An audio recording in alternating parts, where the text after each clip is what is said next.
दो बातें होती हैं। तीसरा आपका नाम होगा, आपकी डेट ऑफ बर्थ होगी उसमें, ठीक है, उसमें मेल फीमेल होता है।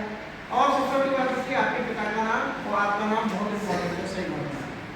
तो यहाँ पे देखिए आप पहले कॉलम में देखिए हम आंसर शीट भरने की प्रैक्टिस कर रहे हैं। पहले कॉलम में दिया है परीक्षा केंद्र का नाम। अगर आपको मान लीजिए स्कूल का नाम हो गया केसरिया सिंह इंटर कॉलेज, क्या हो गया राजकीय कन्या इंटर कॉलेज फतेह आगरा, तो आपको राजकीय की स्पेलिंग इंग्लिश में जो लिखी होगी प्रवेश पत्र पे वही भरनी है। और एक एक शब्द के बाद में यानी एक एक वर्ड के बाद में एक बॉक्स खाली छोड़ना होगा, समझ रहे? जैसे हो गया राजकीय इंटर कॉलेज, तो राजकीय में जीआईसी है ना, गवर्नमेंट कॉलेज। तो इस तरीके से आपको इसमें कैपिटल अक्षरों में भरना है। दूसरा आपको अपना नाम भर दिया कैपिटल में। अगर आपका नाम मीरा कुमारी है तो मीरा लिखिए, फिर एक बॉक्स खाली छोड़िए कुमारी, ठीक है। इसी प्रकार आगे तीसरा जो नाम इसमें बॉक्स है उसमें भरना है आपको अपने पिता का नाम। तो पिता के नाम की जो स्पेलिंग आपके एडमिट कार्ड में लिखी है प्रवेश पत्र पे वही भरनी है। क्लियर हो गया? चौथी चीज इसमें पूछा राज्य का कोड। आपके राज्य का कोड आपके प्रवेश पत्र पे लिखा हो और आपके परीक्षा का जो प्रश्न पत्र आएगा उसमें भी ये बात लिखी होगी, तो उसे ध्यान से भरना, वहाँ बताया जाएगा। और प्रवेश पत्र होने से पहले इसकी प्रैक्टिस कराना। फिर वर्ष, और वर्ष जैसे कौन सा चल रहा है 2025, आपकी सत्र की परीक्षा 2025-26 होगी, इस बात का ध्यान रखें। यहाँ पे मैंने जो भी लिखा है तो आपको यहाँ पे सिर्फ 25 भरनी होगी, 25 भरनी, 25 की परीक्षा दे रहे हैं आप और 26 का होगा तो बता दीजिएगा। आगे केंद्र का संख्या वो आपके एडमिट कार्ड पे लिख के आता है। रोल नंबर में जो नंबर होता है उसी में ही केंद्र का भी नाम होता है, वो भी उसके बाद रोल नंबर और अनुक्रमांक ये आपको खाली छोड़ देना। जन्म तिथि आपको सबको पूरी पता होनी चाहिए।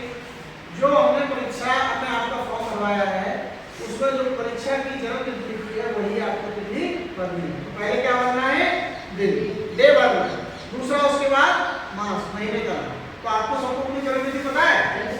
भरो भरो, जन्म तिथि पता है तो भरो, प्रैक्टिस ही तो करनी है, भरो से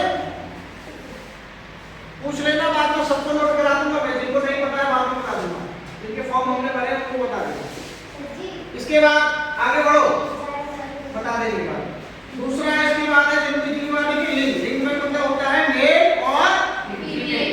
तो बालिकाएं जो है लड़कियां वो उसमें 2 नंबर को लिखेंगी छात्रा, और लड़के हैं वो 1 नंबर पर लिखेंगे। ओवरसीज जैसी आएगी वैसे ही आपको काम करना है।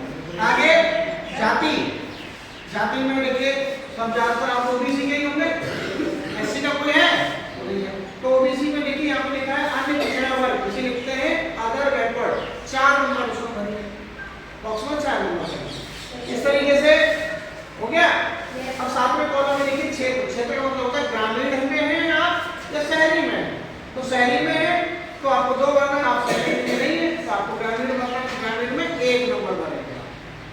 इसमें कोई काटपीट नहीं करनी है बिल्कुल। और लास्ट में इसमें लिखा है चुनौती की स्थिति, यानी आपके अंदर कोई डिसेबिलिटीज है, यानी चलने में, देखने में, सुनने में, तो ऐसी कोई प्रॉब्लम नहीं है तो आपको क्या करना है इसमें? इसमें कोई नहीं, यानी 5 कॉलम भरना है, 5 लिख। और स्वतंत्रता संग्राम सेनानी आश्रित है, ऐसा कोई बच्चा जो जिसके माता पिता स्वतंत्रता संग्राम सेनानी है कोई नहीं है, इसमें 2 नंबर। इतना काम आपको करना है। और लास्ट में इसमें लिखा है देखो साइन ऑफ कैंडिडेट, नीचे देखो लिखा है अभ्यर्थी के हस्ताक्षर। एक कॉलम बना है बीच में, सबसे नीचे देखिए यहाँ पे एक कॉलम बना है, हस्ताक्षर का मतलब जो आपने परीक्षा में फॉर्म भरा था उस समय जो फॉर्म में साइन किए थे वो साइन करोगे। करिए, हम लोग साइन करें।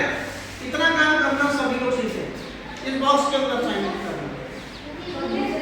जैसे पेन को परिणाम ने फॉर्म भरवाया था, गए थे कहाँ भराया था फॉर्म? हाँ तो ठीक है, जैसे किया होगा वैसे पूछ लेना एक बार। साइन हिंदी में क्या हो तो हिंदी में करना, इंग्लिश में क्या करना है हिंदी में, क्या है हिंदी में भरो। बीच वाले में देखो यहाँ लिखा है अभ्यर्थी के हस्ताक्षर, बीच वाले में साफ साफ काटपीट होना चाहिए। ये हो गया। इस तरीके से आपको आंसर शीट बनी।